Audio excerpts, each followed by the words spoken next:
નમસ્કાર, પ્રણામ મિત્રો, જય માતાજી, જય શ્રી કૃષ્ણ। મિત્રો, આજની વાત તમને અંત સુધી સાંભળશો ને તો તમને 100% પસંદ આવશે। તો ચાલો શરૂ કરીએ આજની વાત। રોશની અને તેની સાસુ હોલમાં ચા પીતા હતા। મમ્મી, આજે પેલું સપનું પાછું આવ્યું। રાહુલ રૂમમાંથી આવ્યો। તું અને તારું આ સપનું। હવે તો સપનામાં પણ રોશની જ દેખાવી જોઈએ ને તું બસ એક સપનાની પાછળ લાગેલો છે। રાહુલની માતાએ હસીને કહ્યું, શું આવ્યું સપનું? રાહુલ: રોશનીએ પૂછ્યું, કંઈ નહીં, જવા દે દીકરા, એ અને એના સપના બહુ ભારી, ચાલ આપણે આપનું કામ કરીએ। રાહુલની માતાએ કહ્યું, રોશનીના લગ્ન અઠવાડિયા પહેલા જ થયા હતા। સીધી સાદી અને શાંત રોશનીએ ઘરમાં બધાનું મન જીતી લીધું હતું। રાત્રે બધા સૂઈ ગયા હતા। રોશનીએ ઊંઘમાં પડકું ફેરવું બાજુમાં તેનો હાથ પલંગ પર પડ્યો। તેને તરત આંખ ખોલી। તેને બાથરૂમ તરફ જોયું। બાથરૂમનું બારણું બહારથી બંધ હતું।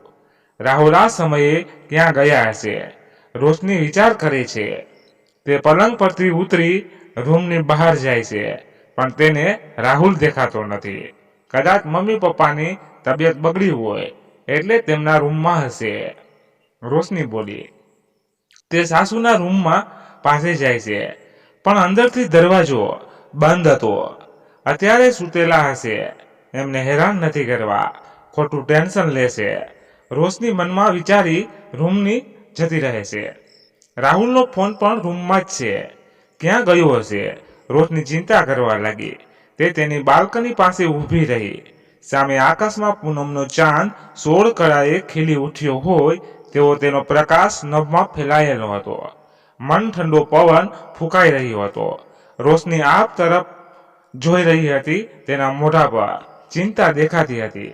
થોડી વાર પછી તે પલંગ પર સૂતી રાહુલની રાહ જોતી હતી। તે ઝોકા મારવા લાગી અને થોડી વાર પછી સૂઈ ગઈ। સવારે ઉઠ્યો તો રાહુલ બાજુમાં જ સૂતેલો હતો। રોશની ઊભી થઈ અને ફ્રેશ થઈ કિચનમાં ગઈ।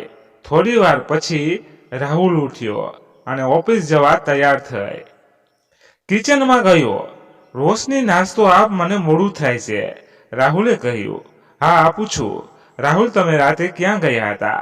રોશનીએ નાસ્તો આપતા પૂછ્યું। હું ક્યાં જવાનો? તારી બાજુમાં જ સૂતેલો હતો। રાહુલના કહેવાથી રોશનીને નવાઈ લાગી, પણ તેણે વધુ બોલવું યોગ્ય ન લાગ્યું। નાસ્તો કરી રાહુલ ઓફિસ જવા નીકળી ગયો। બીજી રાતે પણ રાહુલ ઘરમાં ન હતો। રોશનીએ એને ફરી પૂછ્યું, પણ તે અજાણ જ બની રહ્યો, જાણે કંઈ થયું જ નથી। આવું 3-4 દિવસ સુધી થયું એટલે રોશનીને શક થવા લાગ્યો કે રાહુલ એને જૂઠું તો નથી બોલતો ને। એના મનમાં અલગ અલગ વિચાર આવવા લાગ્યા। રાહુલ પર આમ હું શક કરું એ યોગ્ય નથી। કદાચ એને કંઈક કામ હોય તો જે એ મને કહી શકતા ન હોય, એટલે જૂઠું બોલતા હોય। રોશની મનમાં વિચાર કરે છે। રાત્રે રાહુલ સૂઈ ગયો, પણ આજે રોશનીને ઊંઘ આવી જ નહીં। તેના મનમાં એક જ વિચાર ચાલતો હતો કે રાહુલે એને જૂઠું કેમ કહ્યું। આખી રાત તે રાહ જોતી રહી કે રાહુલ જાય અને તે તેનો પીછો કરે, પણ આજે રાહુલ રૂમમાં સૂતેલો જ હતો।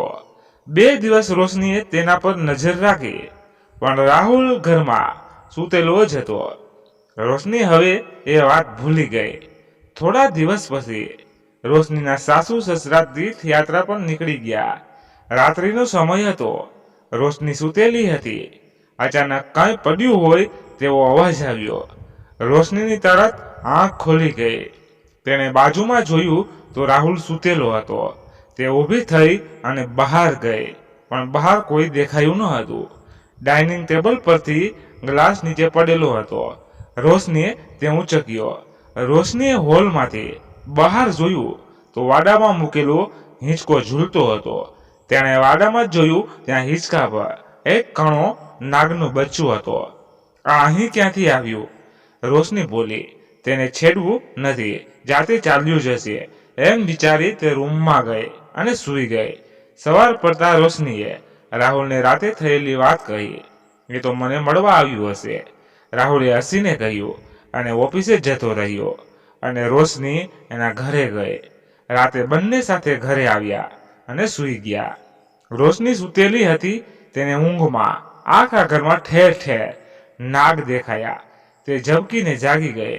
આંખો ખોલી તો સપનું જ છે એમ વિચારી તેને હાશકારો અનુભવ્યો. તેણે બાજુમાં રાહુલને જોયો, પણ રાહુલ બાજુમાં ન હતો. આજે પાછા રાહુલ ક્યાં ગયા? બહુ થયું. આજે તો એમણે મને સચ્ચાઈ કહેવું જ પડશે. રોશની વિચાર કરતી હતી. તે ઊભી થઈ અને રૂમની બહાર ગઈ. વાડામાંથી હિંચકો ઝૂલવાનો અવાજ આવતો હતો. તે વાડા તરફ ગઈ તો હિંચકા પર રાહુલ બેઠો હતો. રોશની તેની પાસે ગઈ. રાહુલ, અહીં કેમ બેઠા છો? રોશનીએ પૂછ્યું. કાંઈ નહીં.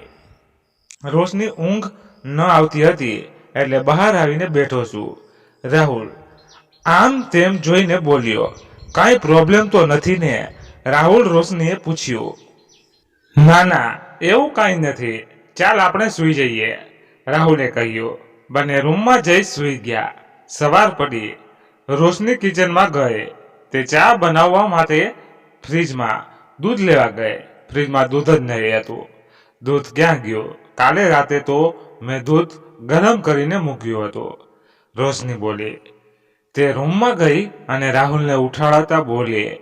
રાહુલ, દૂધ લઈ આવો ને. દૂધ નથી. હા, ખબર છે, રાહુલ ઊંઘમાં બોલ્યો. શું તમને કેવી રીતે ખબર કે ઘરમાં દૂધ નથી? રોશનીએ ચકિત થઈને પૂછ્યું. રાહુલ તરત ઊભો થઈ ગયો અને બોલ્યો. એ હું રાતે ઉઠેલો ને ત્યારે મેં જ પીધેલું. પણ હજી કંઈ બોલે એ પહેલા જ રાહુલ બોલ્યો. પણ કંઈ નહીં, હું હમણાં જાઉં છું અને દૂધ લઈ આવું છું. રાહુલ જતો રહ્યો. રોશની મનમાં વિચાર કરે છે, આજ સુધી દવા પણ દૂધમાં નથી પીધી અને મમ્મી પણ કહેતા હતા કે રાહુલને દૂધ જરાય પસંદ નથી. તો રાહુલે અચાનક આમ દૂધ પી લીધું, તે પણ 3 લીટર. રાહુલ જુઠ્ઠું કેમ બોલે છે? થોડી વાર પછી રાહુલ દૂધ લઈને આવ્યો. રાહુલ, તમને દૂધ ભાવતું નથી એવું કહેતા હતા ને મમ્મી તો? રોશનીએ ધીમેથી પૂછ્યું. હા, નથી ભાવતું, પણ કાલે મને મન થયું એટલે પી લીધું. પણ તું એવું કેમ પૂછે છે? રાહુલે કહ્યું. 3 લીટર દૂધ? રોશનીએ ચોંકીને પૂછ્યું. અરે એ તો તું દૂધ ગ્લાસમાં લેવા જતા ઢોળાઈ ગયેલું. બસ હવે તારા સવાલો પૂરા થયા હોય તો હું જાઉં મેડમ, રાહુલે કહ્યું. રોશનીએ ઈશારાથી હા કીધું. રાહુલ વિચાર કરતો કરતો રૂમમાં ગયો. હું કંઈક વધારે જ વિચારું છું, રોશની બોલી. બપોરે કામવાળી કચરું વાળવા કિચનમાં આવી અને બોલી. ભાભી, આ તપેલી લો, વાડામાં પડેલી હતી. આ તો દૂધની તપેલી છે. રાહુલ ત્યાં જ ભૂલી ગયા હશે, પણ ગ્લાસ ક્યાં છે? રોશની વિચારે છે. તે આમ તેમ જોઈ છે અને વાડામાં જાય છે. ત્યાં પણ એને ગ્લાસ દેખાતો નથી. આમ તેમ મુકાઈ ગયો હશે એમ વિચારી તે કામે લાગી જાય છે. તે જ દિવસે રાતે વિચારોની ગઠમથલ રોશની જેમ તેમ રાતે સૂઈ જતી હતી કે તેને દરવાજો અફડાવાનો અવાજ આવ્યો. તે ઊભી થઈ. રાહુલ આજે પણ રૂમમાં ન હતો. તે બહાર ગઈ એને રાહુલનો અવાજ આવ્યો. રાહુલ હિંચકા પર બેસી કોઈની સાથે વાત કરતો હતો. રોશની ચકિત થઈ ગઈ.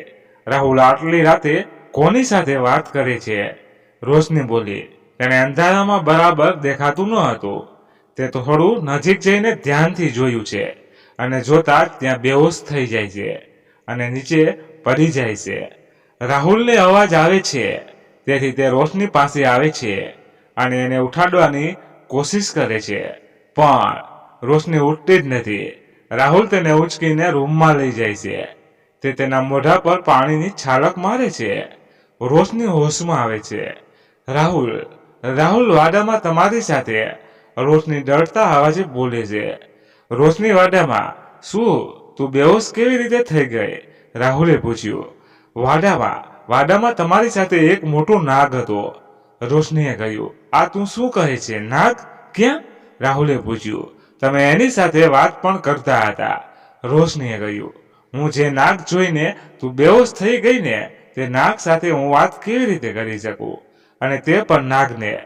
જાણે એને આપણી ભાષા સમજ પડી જવાની. કેવી વાતો કરે છે? તું આરામ કર, પછી સવારે વાત કરીએ, રાહુલે કહ્યું. રોશની આંખ બંધ કરી રાહુલ પણ સૂઈ ગયો. રોશનીને ઊંઘમાં પણ પેલો નાગ જ દેખાતો હતો. રાહુલ સાચું કહે છે, આટલો મોટો નાગ રિયલમાં હોવો એના પર પ્રશ્નો છે, અને તેમાં રાહુલ એની સાથે વાત કેવી રીતે કરી શકે? કદાચ મારો જ ભ્રમ હશે, રોશની મનમાં વિચાર કરતી હતી. સવાર પડતા જ રોશનીએ તેના મમ્મીને ફોન કર્યો, પણ એમણે પણ રોશનીનો ભ્રમ હશે તેવું જણાવ્યું. બપોરે રોશનીની સાસુનો ફોન આવ્યો. સાસુ, કેમ છે? રોશની, રાહુલ સારો છે. રોશની, હા મમ્મી, અમે સારા છીએ. તમે કેમ છો? હરિદ્વાર પહોંચી ગયા? સાસુ, હા, અમે હરિદ્વાર પહોંચી ગયા. અહીં એક મોટા સંત છે. અમે જ્યારે મંદિરે દર્શન કરવા ગયા હતા ત્યાં તે મળ્યા હતા, અને અમને સામેથી એમણે મળવા બોલાવ્યા છે. કંઈ જરૂરી કામ છે એમ કહીને, એટલે અમે સાંજે મળવા જવાના છીએ. રોશની, મમ્મી શું કામ બોલાવ્યા હશે તમને? સાસુ, એ તો નથી ખબર, પણ મંદિરના મહારાજે કહ્યું કે એ સંત જ્યારે પણ કોઈને સામેથી બોલાવે તો જરૂર કંઈક અગત્યની વાત હશે.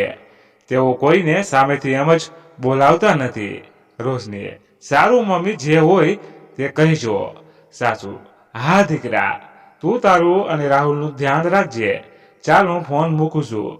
રોશની, હા મમ્મી. રોશની ફોન મૂકે છે અને વિચાર કરે છે કે પેલા સંત શું કહે છે.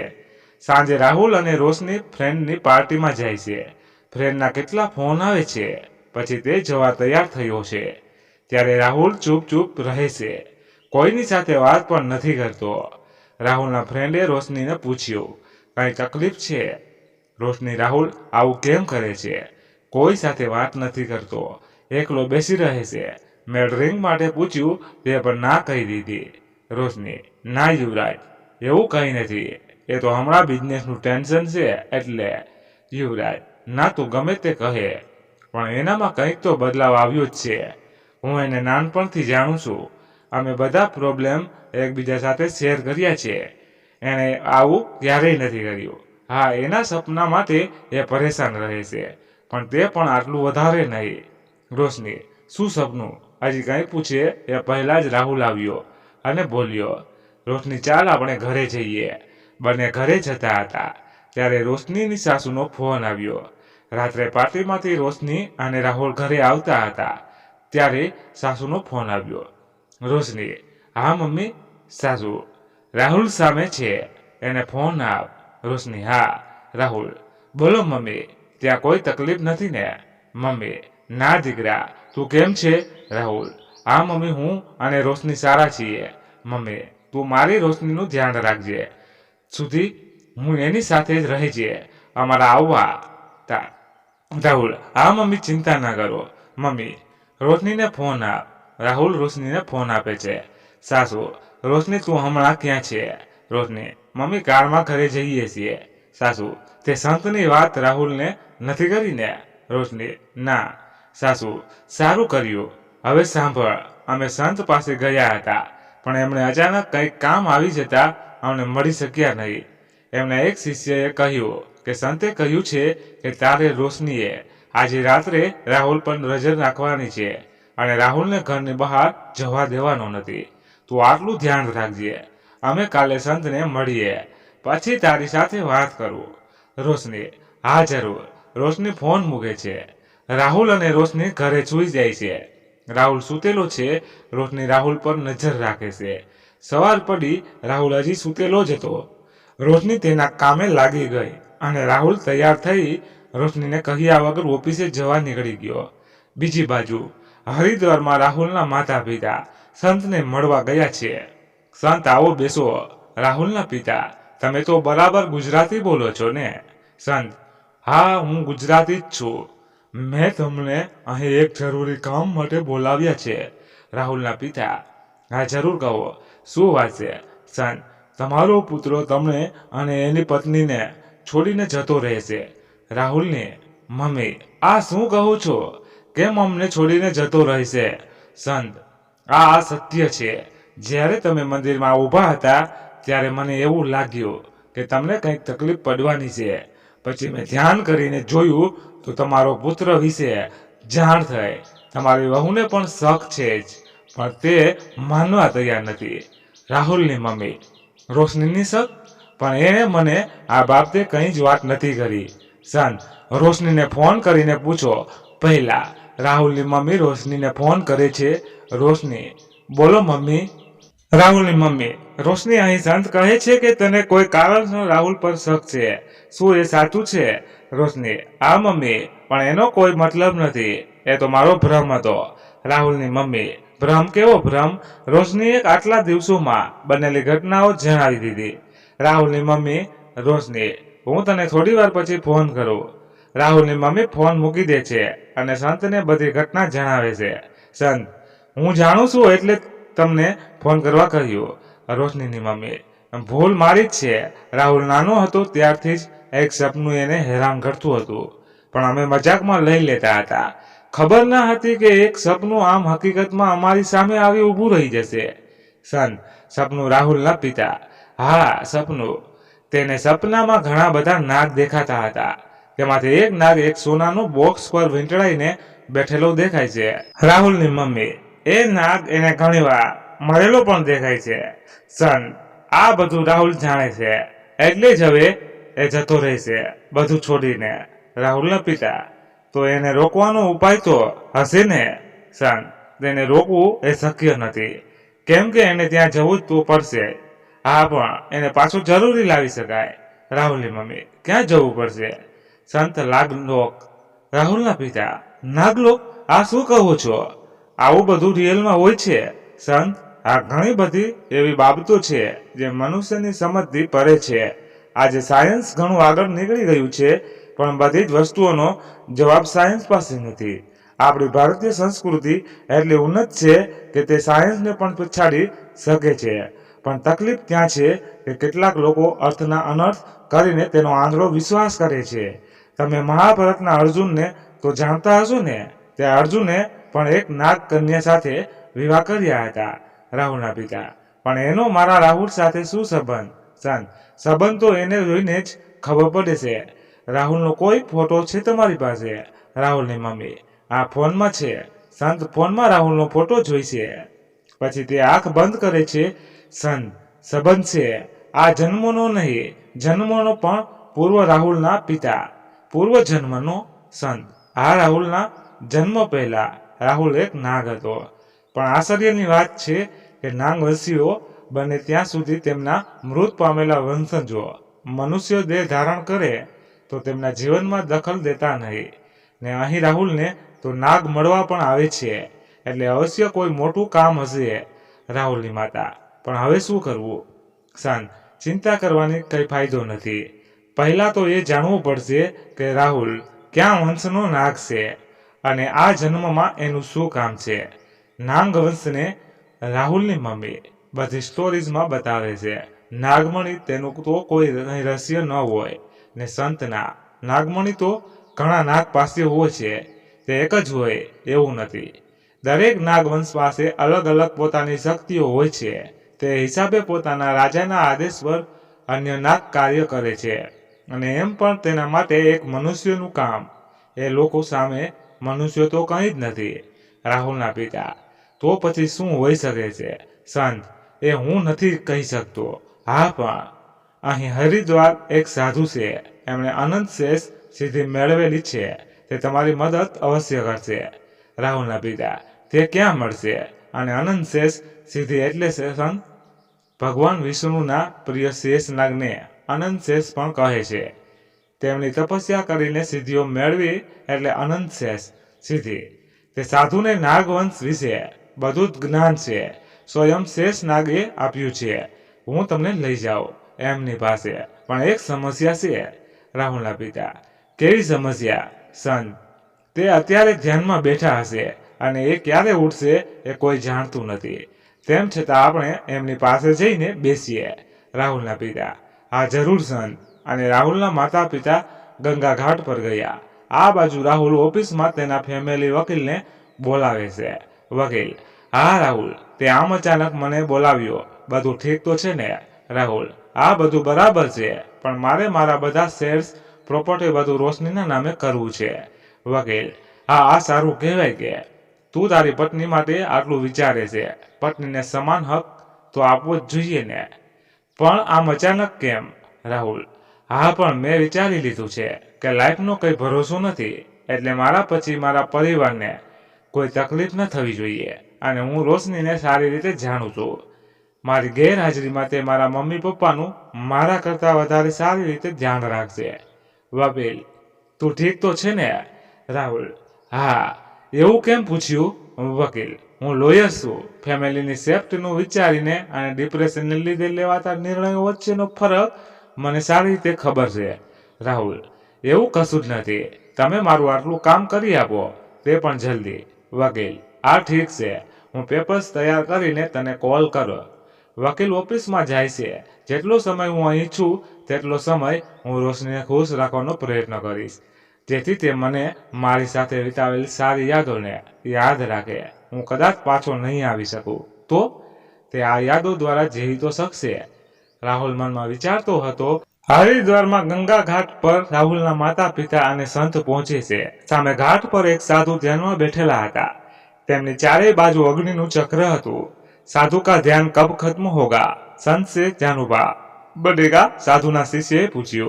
वो तो नहीं पता, पर कोई दिनों से ध्यान में बैठे हैं. साधुना शिष्યએ કહ્યું. રાત થઈ ગઈ હતી. આપણે અત્યારે અહીંથી જઈએ. હવે રાત પણ પડી ગઈ છે. અહીં ઊભા રહીને પણ કંઈ ફાયદો નથી. સંતે કહ્યું. રાહુલના પિતા: પણ કાલે તો અમે અહીંથી નીકળી જવાના છે. સંત: હવે હું એમાં કશું કરી શકતો નથી.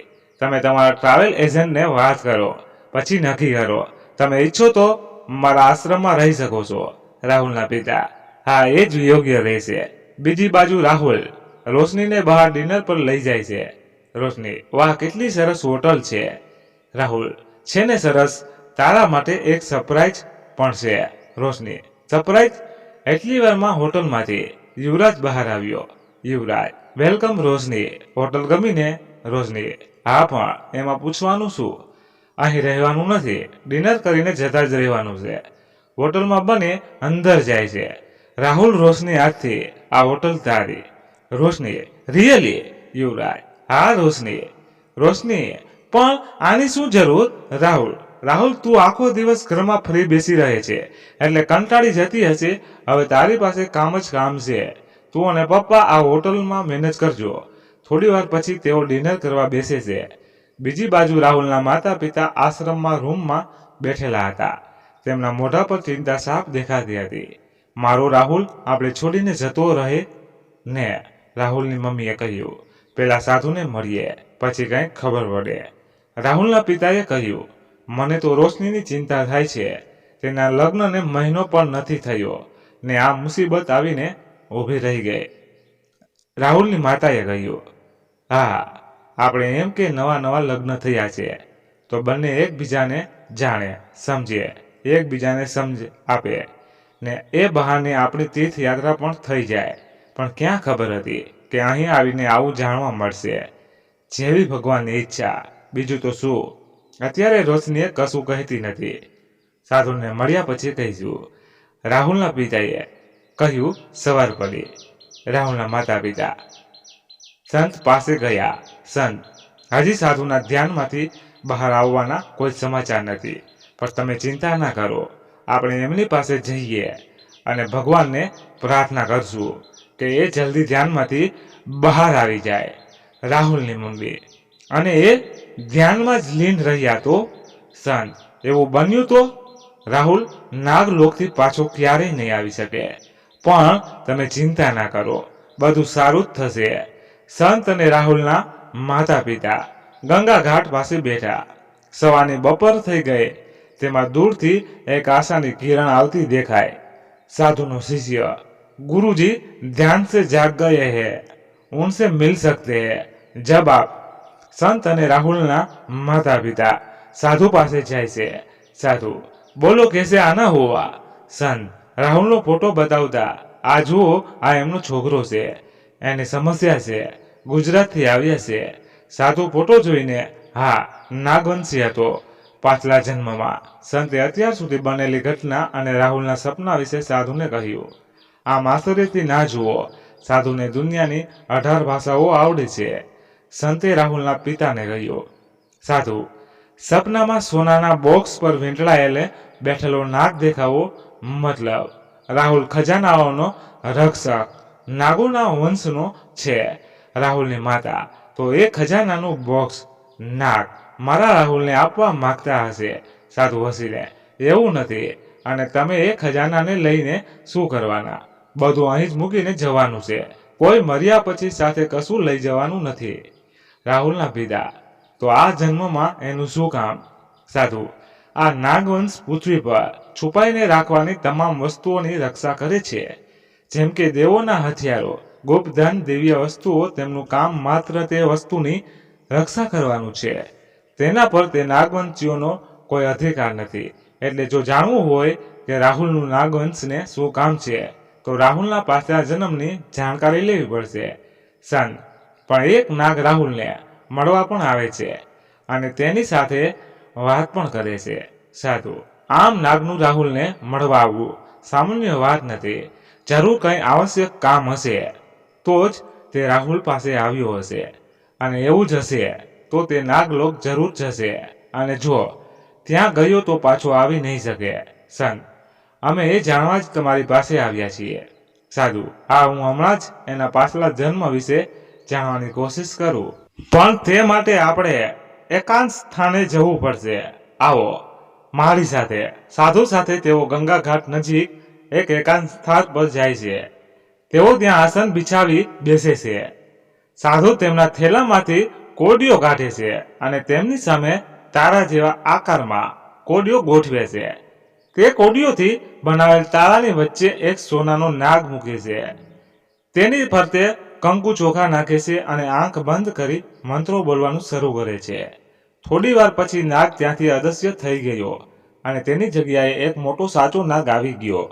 સાધુએ નાગને ફોનમાં રાહુલનો ફોટો બતાવી કહ્યું, આના વિશે જાણવું છે, તમે અમારી મદદ કરો. એ નાગ એ નીચે કોડીઓ તરફ જોયું અને કોડીઓ એક જગ્યાએ ભેગી થઈ ગઈ. તેમાંથી ધુમાડો નીકળવા લાગ્યો. પછી નાગે કહ્યું, આ ધુમાડાઓ જુઓ, તમે જાણ થઈ જશે, પણ આ ધુમાડામાં તમારા એક પ્રશ્નનો જ જવાબ મળશે. તો કહો, તમને શું જાણવું છે? સાધુ, અમારે એ જાણવું છે કે નાગવંશીઓને રાહુલનું શું કામ છે? શા માટે નાગ રાહુલને મળવા આવે છે? નાગ જુઓ. બધા ધુમાડા જોવા લાગ્યા. ધુમાડામાં રાહુલનું ઘર દેખાતું હતું. રાહુલ હિંચકા પર બેઠેલો હતો. ત્યાં એક કાળા રંગનો મોટો નાગ આવે છે. એ નાગ રાહુલ સાથે વાત કરે છે. કાળો નાગ. રાહુલ યાદ આવ્યો ત્યાં જવાનો રસ્તો. રાહુલ, ના નાગરાજ, મને એ ગુફા સુધી પહોંચવાનો રસ્તો નથી યાદ આવતો. મેં ઘણો પ્રયત્ન કર્યો પણ મને કંઈ જ યાદ નથી આવતું. કાળો નાગ, કંઈ નહીં, તું યાદ કર. જેવું યાદ આવે તેવું જ મને તું નાગલોક જઈ જઈશ. રાહુલ, જરૂર નાગરાજ. ધુમાડામાં દેખાતું બંધ થઈ જાય છે, પણ ગુફાનો રસ્તો નાગ રાહુલને કેમ પૂછે છે. સાધુ કોડીઓની વચ્ચે બેઠેલા નાગને પૂછે છે. એ જવાબ હું નથી આપી શકતો. મેં કહ્યું હતું કે તમારા એક જ પ્રશ્નનો જવાબ આ ધુમાડામાં દેખાશે. કોડીઓની વચ્ચે બેઠેલા નાગે કહ્યું. સંત, હા, પણ તમે રાહુલના સ્વપ્ન પરથી કંઈ કહી શકો છો? સ્વપ્નનું જાણવું હોય તો રાહુલનું રક્ત જોઈએ છે. તેના લોહી પરથી સપના વિશે કહી શકાય. કોડીઓની વચ્ચે બેઠેલા નાગે કહ્યું. પણ એ તો અહીં નથી. રાહુલના પિતાએ કહ્યું. તો હું તમારી મદદ નહીં કરી શકું. નાગે કહ્યું, પણ રાહુલ નથી તો શું થયું? તેનું રક્ત તો છે. સાધુએ કહ્યું, ક્યાં છે? રાહુલના પિતાએ કહ્યું, તમે તમારા બંનેનું લોહી જ તો રાહુલના શરીરમાં છે ને? સાધુએ કહ્યું, રાહુલના માતા પિતા હાથ પર કાપ મૂકીને કોડી પર લોહી વહાવે છે. નાગ તે લોહીને જોઈ છે, એટલે તેની આંખોમાંથી પ્રકાશ નીકળી લોહી પર પડે છે. તે લોહીમાં રાહુલના સપનામાં જે દ્રશ્ય જોતો હતો તે દેખાય છે. સપનામાં રાહુલને આવું દેખાય છે તે અમે જાણીએ છીએ, પણ તેનો મતલબ શું છે? રાહુલની મમ્મીએ કહ્યું, સપનામાં જે મોટો નાગ સંદૂક પર વીંટળાયેલો છે અને જે નાગ મરેલો દેખાય છે તે બંને એક જ નાગ છે, અને તે બીજું કોઈ નહીં, રાહુલ પોતે જ છે. નાગે કહ્યું. કોડીઓની વચ્ચે બેઠેલો નાગ અદૃશ્ય થઈ ગયો. સાધુ, આટલું જાણ્યા પછી એટલી તો ખબર પડી ગઈ કે નાગરાજ રાહુલને તેના સપનામાં દેખાતા સોના સંદૂક સુધી પહોંચવાનો રસ્તો જાણવા માંગે છે રાહુલના પિતા. પણ રાહુલને એ રસ્તો યાદ તો નથી. શાંત, એ તો રાહુલને યાદ આવી જ જશે રાહુલની મમ્મી. તો હવે આપણે શું કરીએ? સાધુ, આપણે એને નાગલોક જતા રોકી તો ના શકીએ, પણ એને ત્યાંથી પાછા લાવવાની કોશિશ જરૂર કરી શકીએ. પણ રાહુલ જશે પછી જ કંઈક કરી શકાશે. રાત પડી ગઈ છે. રાહુલના માતા પિતા સંતના આશ્રમમાં પાછા જતા રહે છે. બીજી બાજુ રોશની અને રાહુલ પિક્ચર જોવા ગયા છે. મોડી રાત્રે તેઓ ઘરે પાછા આવ્યા પછી રોશની બાથરૂમમાં જાય છે. આ બાજુ રાહુલ બેડ પર સૂતેલો હોય છે અને તે સંદૂક સુધી પહોંચવાનો રસ્તો યાદ કરવાની કોશિશ કરે છે. અને અચાનક તે ઊભો થઈ જાય છે. તે વાડા તરફ જવા લાગે છે. રાહુલ આંખો બંધ કરે છે અને મંત્ર બોલે છે. થોડી વાર પછી વાડામાં હિંચકા પાસે નીચે પથ્થર ખસે છે. તેમાંથી કાળો નાગ બહાર આવે છે. નાગરાજ, મને બધું યાદ આવી ગયું છે. રાહુલે કાળા નાગને કહ્યું, તો ચાલ અત્યારે જ મારી સાથે નાગલો. નાગરાજે કહ્યું, પણ રોશની. રાહુલે કહ્યું, તારું નાગલોક જવું રોશની કરતાં વધારે અગત્યનું છે. નાગરાજે કહ્યું, ઠીક છે, હું મારી ફરજ અવશ્ય પૂરી કરીશ, પણ કામ પૂરું થતાં જ હું પાછો અહીં આવી જઈશ. રાહુલે કહ્યું, તને ખબર છે કે એકવાર કોઈ મનુષ્ય નાગલોકમાં પ્રવેશ કરે છે પછી તે ત્યાંથી બહાર આવી શકતો નથી. નાગરાજે કહ્યું, હા ખબર તો છે, પણ રાહુલ વિચાર કરતા કરતા બોલે છે, હવે વિચારવાનો સમય નથી રહ્યો. ઈશ્વરની આ જ ઈચ્છા છે અને તું મનુષ્ય છે એટલે આજે નહીં તો કાલે એકના એક દિવસ આ બધું છોડીને જવાનું જ છે. નાગરાજે કહ્યું, આ તમારી વાત સાચી છે, હું તમારી સાથે આવવા તૈયાર છું. રાહુલે કહ્યું. બીજી બાજુ રોશની બાથરૂમમાંથી બહાર આવે છે. રાહુલ ક્યાં ગયા? રોશની મનમાં વિચાર કરે છે. તે બહાર હોલમાં જાય છે. ત્યાં રાહુલ ન દેખાતા. તે વાડા તરફ જોઈ છે. આ બાજુ રાહુલ અને નાગ બંને વાડામાં જ્યાં પથ્થર ખસીને રસ્તો ખુલ્યો હતો તે રસ્તા પરથી નાગલોક જાય છે. રોશની રાહુલને જમીનની અંદર જતા જોઈ છે. રાહુલ. રોશનીએ જોરમાં બૂમ પાડી અને વાડા તરફ દોડી, પણ રાહુલને તેનો અવાજ સંભળાયો નહીં. રોશની ત્યાં પહોંચે તે પહેલા તે રસ્તો બંધ થઈ ગયો અને જાણે ત્યાં કંઈ જ નહીં હોય તેમ વાડામાં પથ્થરની ટાઇલ્સો ગોઠવાઈ ગઈ. રોશની અવાક બની નીચે બેસીને રાહુલે બૂમ પાડવા લાગી. રોશનીની આંખોમાંથી આંસુ વહેવા લાગ્યા. તેને કંઈ સૂઝ નહીં રહી. હવે શું કરવું? રોશની મનમાં વિચાર કરે છે અને એટલામાં તેની નજર વાડામાં એક ખૂણામાં પડેલા દાંતરડા અને કુવાડી પર પડે છે. તે કુવાડી લઈને જોરમાં પથ્થર પર વાર કરે છે. પથ્થર તૂટી જાય છે અને તે માટી ખોદવા લાગે છે. પણ રોશનીને ત્યાં કંઈ જ મળતું નથી. ત્યાં કોઈ રસ્તો ન હતો. થોડી વાર પછી તે ઊભી થઈ અને રૂમમાં ગઈ.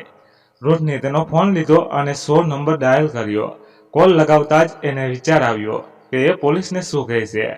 રાહુલ એક નાગ સાથે જમીનમાં અદૃશ્ય થઈ ગયો અને કહેશે તો પણ પોલીસ એની વાત માનશે.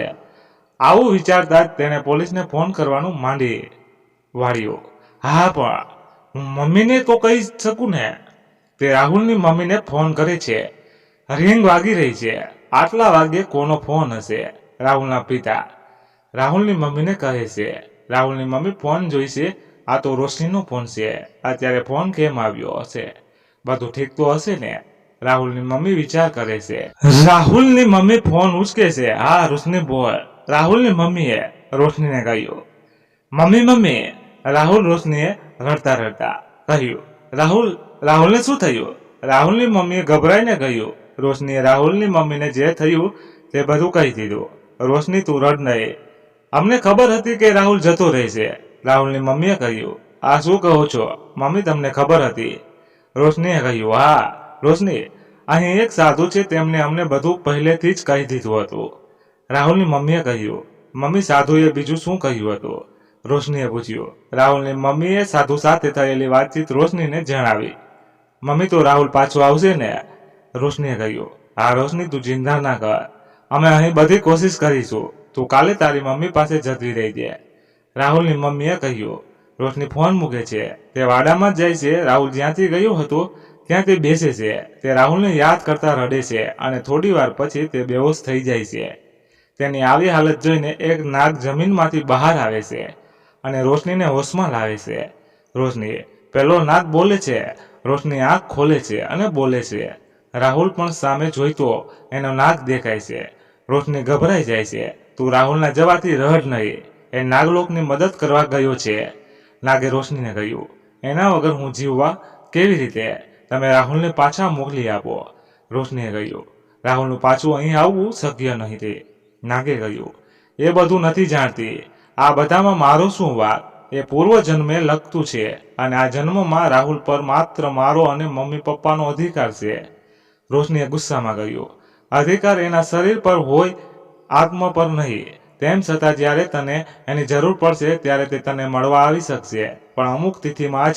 નાગે કહ્યું, એ મનુષ્ય જન્મ લઈને આવ્યા છે એટલે અત્યારે તે મનુષ્ય નહીં હોત તો શું કરત? ત્યારે એની પાસે મદદ માગવા જતે. રોશનીએ ગુસ્સે થઈ ગયું. એ ગયા જન્મમાં સામાન્ય નાગ ન હતો, એ ઈચ્છાધારી નાગ હતો.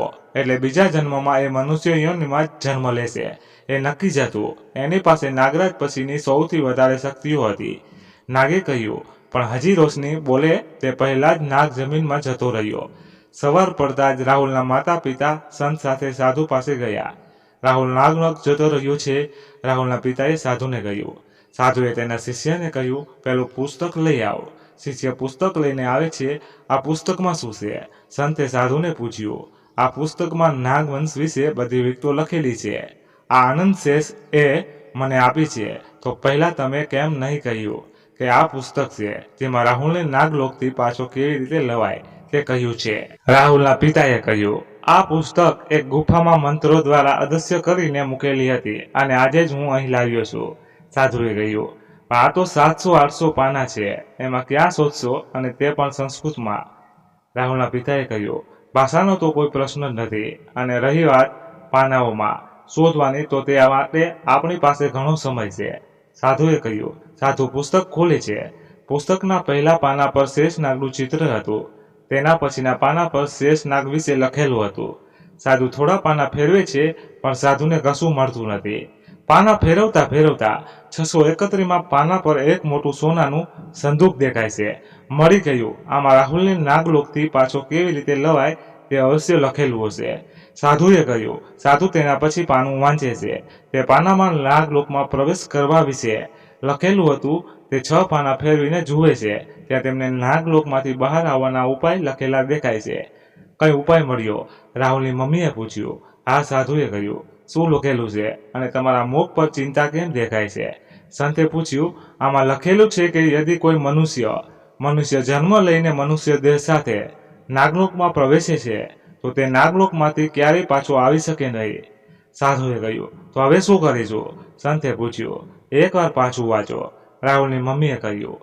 સાધુ પાછું વાંચી સંભળાવે છે. અહીં કહ્યું છે કે કોઈ મનુષ્ય જન્મ લઈને નાગલોકમાં પ્રવેશે તો પણ રાહુલ તો ત્યાં ગયા જન્મમાં નાગ હતો, મનુષ્ય નહીં. રાહુલની મમ્મીએ કહ્યું. આ એ શબ્દ પર તો ધ્યાન જ ન આપ્યું. સાધુએ કહ્યું. એટલે આપણે એક નાગ મનુષ્ય જન્મ લઈને નાગલોક જાય તો શું કરવાનું તે શોધવાનું છે. સંતે કહ્યું. સાધુ ફરી વાંચે છે. થોડા પાના વાંચ્યા બાદ તેમને ઉપાય મળે છે. સાધુ તેમાં લખેલું વાંચીને રાહુલના માતા પિતાને સંભળાવે છે. એક નાગ તેનો દેહ ત્યાગ કરીને મનુષ્ય દેહમાં જન્મ લેતો, પણ પૂર્વજન્મમાં નાગ હોવા છતાં નાગલોકમાં પ્રવેશતાની અનુમતિ નથી. કોઈ કારણસર તેણે એવું કર્યું તો તે બહાર ત્યાં જ આવી શકે છે. જ્યારે નાગપુષ્પ નાગરાજને અર્પણ કરવામાં આવે છે. નાગપુષ્પ એ ક્યાં મળશે? રાહુલના પિતાએ કહ્યું. નાગપુષ્પ તો 36 વર્ષ ખીલે છે. સંતે કહ્યું. તો હવે શું કરીશું? રાહુલની મમ્મીએ કહ્યું. હા, નાગપુષ્પ 36 વર્ષોમાં એકવાર જ ખીલે છે અને તે પણ હિમાલય પર જ હોય છે. સાધુએ કહ્યું. આગળ વાંચો, કઈ બીજો ઉપાય હશે? સંતે કહ્યું. સાધુ આગળ વાંચે છે. જો નાગપુષ્પ ખીલવાનો સમય આવ્યો ન હોય તો તેના મૂળ લાવીને તેને ચંદ્રની રોશનીમાં મૂકી તેની સાધના કરવી અને તેને નાગલોકમાંથી પ્રવેશતા મનુષ્યની કોઈ વસ્તુ કે ચિત્ર સાથે નાગલોકના દ્વાર પર મૂકવું. નાગપુષ્પ ખીલવાનો સમય ક્યારે છે એ જાણવું પડશે ને રાહુલના પિતાએ કહ્યું. નાગપુષ્પ 6 મહિના પહેલા જ ખીલ્યું હતું, એટલે તેના મૂળ જ આપણી મદદ કરી શકશે. સંતે કહ્યું. પણ તે હિમાલય પર લેવા કોણ જશે? રાહુલની મમ્મીએ પૂછ્યું. હિમાલય પર લેવા જવાની જરૂર નથી, આપણે ત્યાંથી મંગાવી લઈએ. સંતે કહ્યું, કોની પાસે મંગાવશો? રાહુલના પિતાએ પૂછ્યું. જ્યાં આ નાગપુષ્પ ઉગે છે તેનાથી થોડે દૂર અમારો એક મઠ છે, ત્યાં ઘણા સાધુઓ રહે છે, તેમની પાસે મંગાવી લઈશ. સંતે કહ્યું, પણ તે મૂળ લાવવું સરળ નથી. જેવું તે મૂળ તોડવામાં આવશે ત્યારથી જ રાહુલના જીવન પર ખતરો રહેશે. તેથી જ્યાં સુધી તે મૂળ આપણા સુધી પહોંચે નહીં ત્યાં સુધી રોશની પાસે વ્રત કરાવો કે જેથી રાહુલને નાગલોકમાં કોઈ નુકસાન ન થાય. સાધુએ કહ્યું, વ્રત તેમાં શું કરવાનું? રાહુલની મમ્મીએ પૂછ્યું. 7 દિવસ તેણે માત્ર ફળ ખાવાના રહેશે અને મૃત્યુજય મંત્રના જાપ કરવાના રહેશે. સાધુએ કહ્યું. રોશનીની સાસુ રોશનીને ફોન કરતી વ્રત વિશે જણાવે છે. રોશની વ્રત કરવા તૈયાર થઈ જાય છે. રોશની વ્રત કરવા તૈયાર થાય છે. રાહુલની મમ્મીએ સાધુને કહ્યું, બસ તો હવે આપણે નાગપુષ્પના મૂળ આવે તેની રાહ જોવી જ પડશે.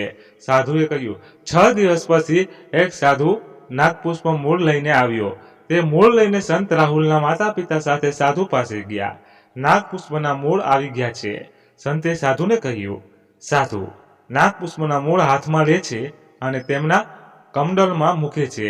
આપણે રાત થવા સુધી રાહ જોવી પડશે. આ નાગપુષ્પના મૂળને ચંદ્રની રોશનીમાં મૂકવા પડશે. સાધુએ કહ્યું. પણ એમાં સાધના કરવા પણ કહ્યું હતું. તેનું શું? રાહુલના પિતાએ કહ્યું. એ તો હું કરીશ. એ સાધના કેવી રીતે કરવાની છે તે હું જાણું છું. સાધુએ કહ્યું. રાત થઈ ગઈ. સાધુ સાથે બધા એકાંત સ્થાને ગયા. હવે ધ્યાનમાં બેસું છું, તમે અહીં બેસો. સાધુએ કહ્યું. સાધુએ નાગપુષ્પના મૂળ ચંદ્રનો પ્રકાશ તેના પર પડે તેમ મૂક્યા. ચંદ્રનો પ્રકાશ મૂળ પર પડતા જ મૂળમાં ભૂરો પ્રકાશ દેખાવા લાગ્યો. સાધુએ સાધના આરંભ કરી સતત 4 કલાક મંત્રોચ્ચાર કર્યા બાદ મૂળમાંથી નાગપુષ્પ ખીલવા લાગ્યું. હવે નાગપુષ્પ આખું ખીલી ગયું હતું. સાધુએ તે નાગપુષ્પ તોડી લીધું અને તરત જ નાગપુષ્પના મૂળ અદૃશ્ય થઈ ગયા. નાગપુષ્પ તો મળી ગયું, પણ રાહુલની કોઈ વસ્તુ છે તમારી પાસે? સાધુએ રાહુલના માતા પિતાને કહ્યું. હા, અહીં આવ્યા તેના આગળના દિવસે જ રાહુલ મને એક ચેઇન આપેલી, જેમાં એનો અને રોશનીનો ફોટો છે, અને કહ્યું હતું કે મારી યાદ આવે ત્યારે આ ચેઇન જોઈ લેજો. રાહુલની મમ્મીએ કહ્યું. પણ નાગલોકનો દ્વાર ક્યાં છે? રાહુલના પિતાએ પૂછ્યું. નાગલોકના દ્વાર સુધી આપણે નથી જઈ શકતા. સાધુએ કહ્યું. તો હવે શું કરીશું? સંતે કહ્યું. આપણે નથી જઈ શકતા, પણ એક નાગ તો જઈ શકે છે ને? સાધુએ કહ્યું. નાગ? રાહુલના પિતાએ કહ્યું. આ જે નાગે આપણે રાહુલ વિશે કહ્યું હતું તે નાગ આ પુષ્પ લઈને નાગલોકમાં તરા જશે. સાધુએ કહ્યું. સાધુએ તેમની સામે સોનાનો એક નાગ મૂક્યો અને તેને ફરતે કોડિયો તારા જેવા આકારમાં ગોઠવી તેની આજુબાજુનું કંકુચક્ર બનાવ્યું અને સાધુને મંત્ર બોલવાનું શરૂ કર્યું. થોડી વાર પછી ત્યાં સાચો નાગ આવી ગયો. બોલ, ફરી મારું શું કામ પડ્યું? નાગે કહ્યું. આ ચૈન અને નાગપુષ્પ નાગલોક દ્વારા પર મૂકવાનું છે.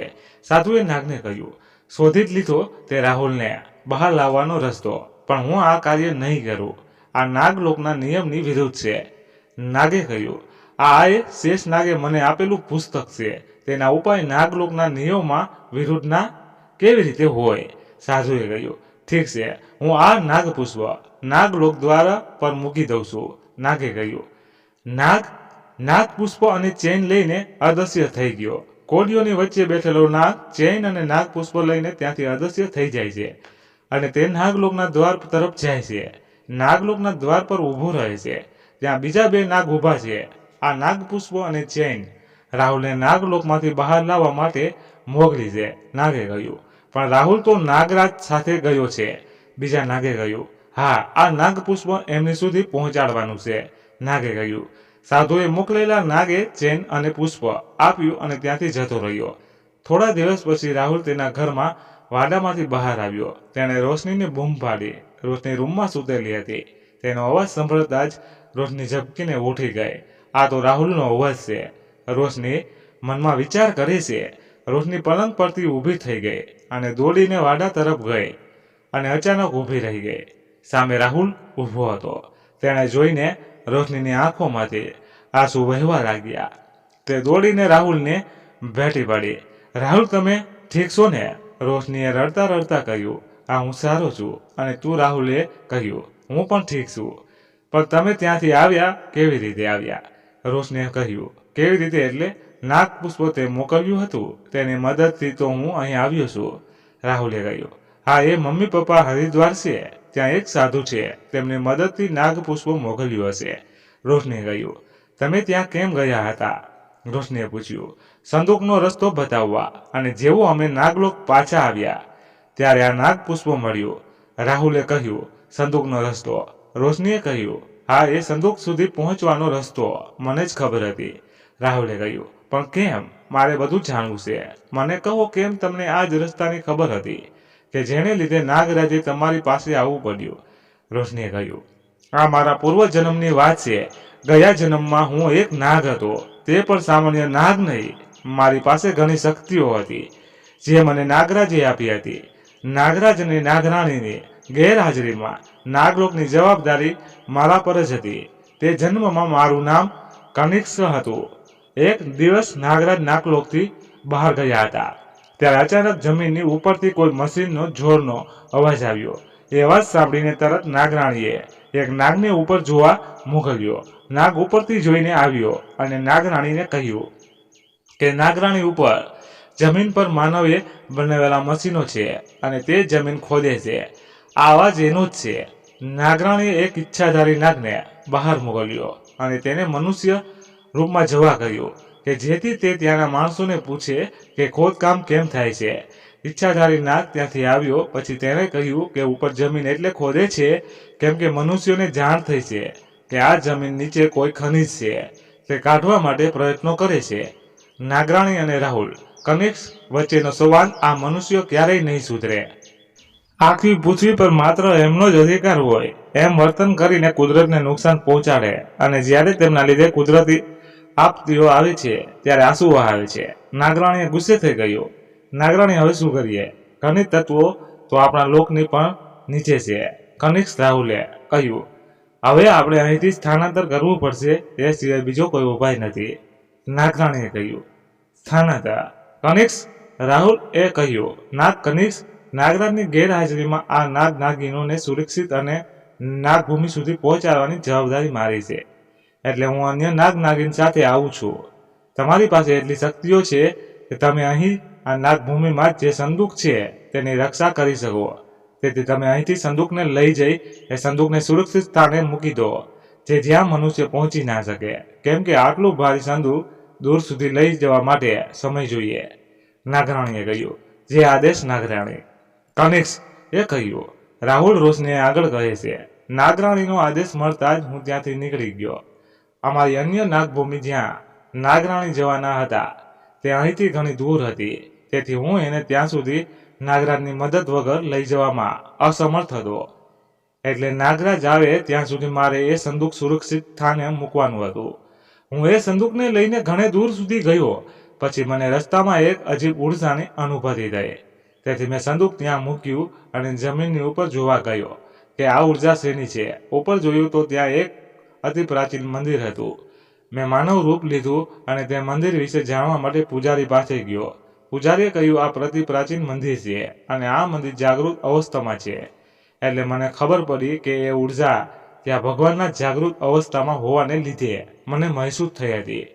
એટલે હું જમીન અંદર સંદૂક પાસે ગયો અને એ મંદિરમાં ભગવાનની મૂર્તિની નીચે જ જમીનના અંદર મેં એ સંદૂક મૂકી દીધું, કેમ કે મને ખબર હતી કે આટલું પ્રાચીન મંદિર કોઈ તોડશે નહીં અને ત્યાં આટલી વિશાળ મૂર્તિ કોઈ હલાવી પણ શકશે નહીં. એટલે સંદૂક ત્યાં સુરક્ષિત હતું. પછી હું પાછો નાગલોક જવા નીકળ્યો કે નાગરાણી ત્યાંથી નીકળી ગયા છે કે કેમ. હું ત્યાં પહોંચ્યો અને જોયું પણ ત્યાં નાગરાણી નહીં હતા.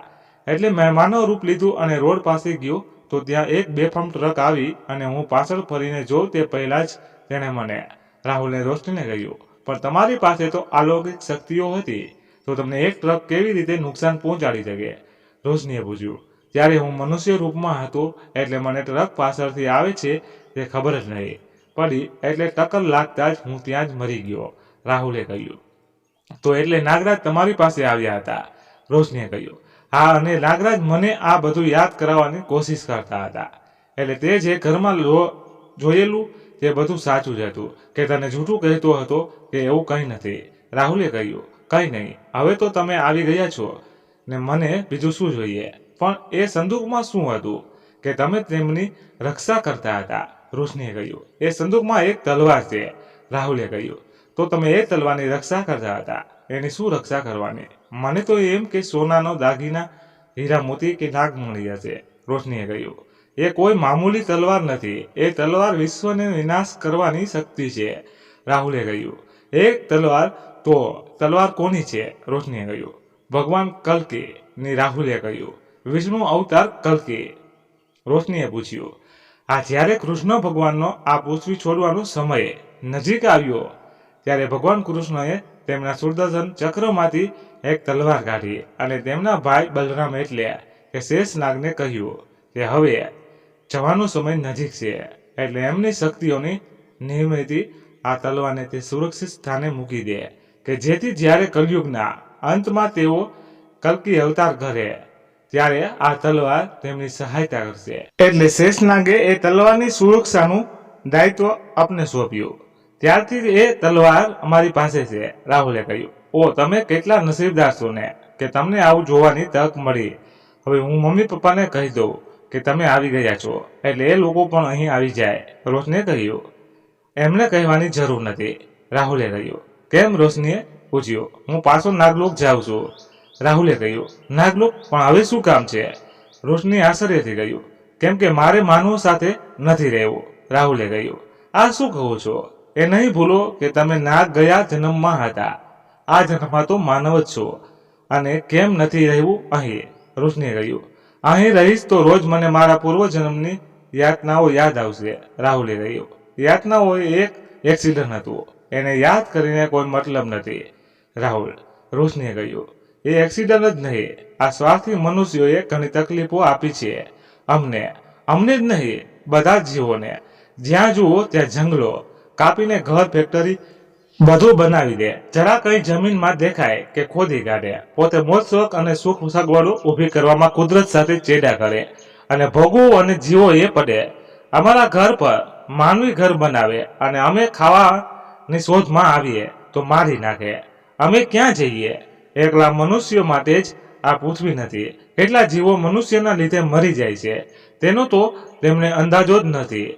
અમારું બસ ચાલે તો માનવ જાતિ વિલુપ્ત કરી દઈએ. અમને મૂર્ખ બુદ્ધિ ના કહે, પણ ખરેખર મૂઢ તો માનવ છે જે એવું સમજે છે કે એ લોકો વિકાસ કરી રહ્યા છે. અસલમાં આ માનવ વિકાસ વિનાશ તરફ જઈ રહ્યો છે. જાણી જોઈને પૃથ્વીને નષ્ટ કરી રહ્યા છે. હું આવા પાપમાં ન રહી શકું અને આ સ્વાર્થી મનુષ્ય સાથે રહું. એના કરતાં સારું એ રહેશે કે હું નાગલોકમાં રહીને નાગોની મદદ કરું, નાગની રક્ષા કરું. રાહુલે કહ્યું, પણ અમારું શું? તમને બોલાવવામાં આટલી મહેનત કરી તેનું શું? રોશનીએ કહ્યું, તમે ઈચ્છો તો તમારી સાથે આવી શકો છો, પણ ત્યાં એક પણ મનુષ્ય ન હશે. અહીંથી ઘણે દૂર સપ્ત પર્વતોની ઘેરાયેલો એક પ્રદેશ છે, ત્યાં નાગવંશ જમીનની ઉપર પણ રહે છે. હું ત્યાં જાઉં છું તો વિચારી લેજે, આવવું હોય તો આ પૃથ્વીના બધા બંધનો છોડવી આવવું પડશે. રાહુલે કહ્યું. રોશની ત્યાં જ ઊભી રહી વિચારતી રહી ગઈ અને રાહુલ નાગલોક જતો રહ્યો. મિત્રો, વાર્તા અહીં પૂર્ણ થઈ. આજે એક અલગ પ્રકારની વાર્તા લઈને આવ્યો હતો. તો તમને આ વાર્તા કેવી લાગી એ અમને કોમેન્ટ બોક્સમાં કહેજો. આવી જ વાર્તાઓ સાંભળવી હોય તો અમને કોમેન્ટ કરીને જણાવજો, એટલે અમે આવી વાર્તાઓ પણ લાવતા રહીએ. અને પસંદ આવી હોય તો લાઈક કરો અને તમારા મિત્રો સાથે શેર કરો. ધન્યવાદ. ફરી મળીએ નવી વાર્તા સાથે. ત્યાં સુધી બધા મસ્ત રહો, તંદુરસ્ત રહો. જય માતાજી, જય દ્વારકાધીશ. હર હર મહાદેવ, મહાદેવ, મહાદેવ. જય શ્રી રામ, જય બજરંગબલી. મિત્રો, આ વાર્તા મનોરંજન માટે બનાવવામાં આવી હતી, તો કોઈ વ્યક્તિ સાથે સીધે સીધે આ વાર્તા લેવા દેવા નથી, એટલું ખાસ ધ્યાન રાખજો, વિનંતી છે.